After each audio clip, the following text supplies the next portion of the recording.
welcome back to WS Cube Tech. So guys, in our previous session, we learned about the minimum and the maximum functions. The minimum function allows us to find the minimum value inside a query, while at the same time, the maximum function allows us to find the maximum value inside a query.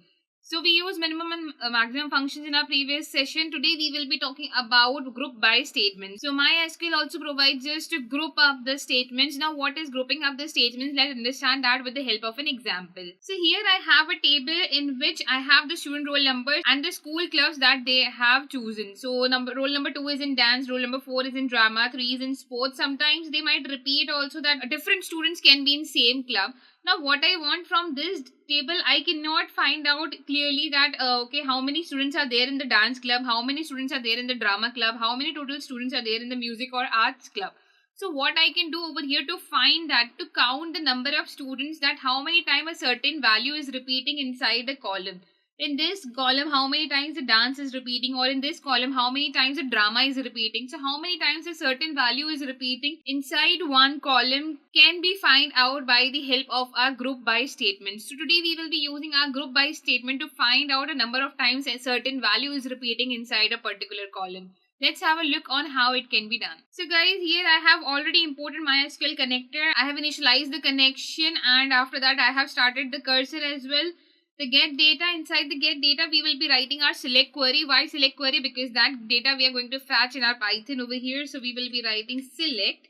Now we usually write select everything from and the name of the table. In this function what we will be doing, we will be writing select count, that we are going to count what? We are going to count how many times something is occurring. So we will be writing count stars, comma, that count star over here, count asterisk symbol will help us to count that how many times a certain value is occurring inside a particular column over here.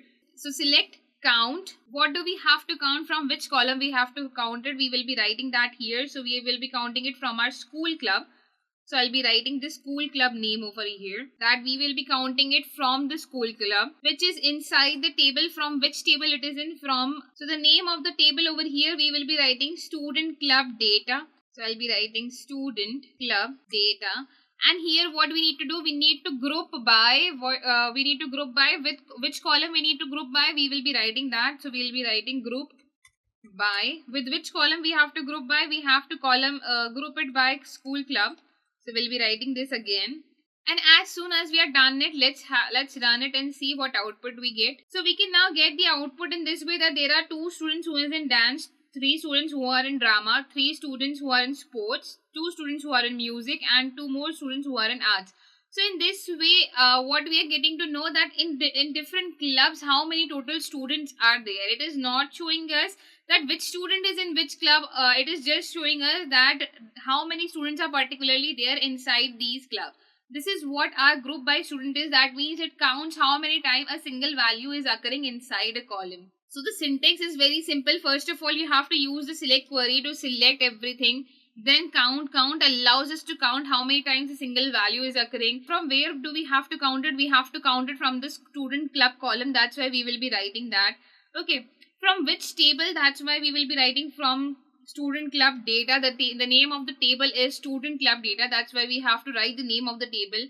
And group by, that means we have to group it up by what? School club. So we have to group up school club column over here. That's why we will be writing group by. After that we just executed it, fetched the data and printed it using our for loop. So I hope guys that the group by statement is clear to you. In our next session we will be talking about distinct keywords. So stay connected guys, and I'll see you in the next session. Thank you.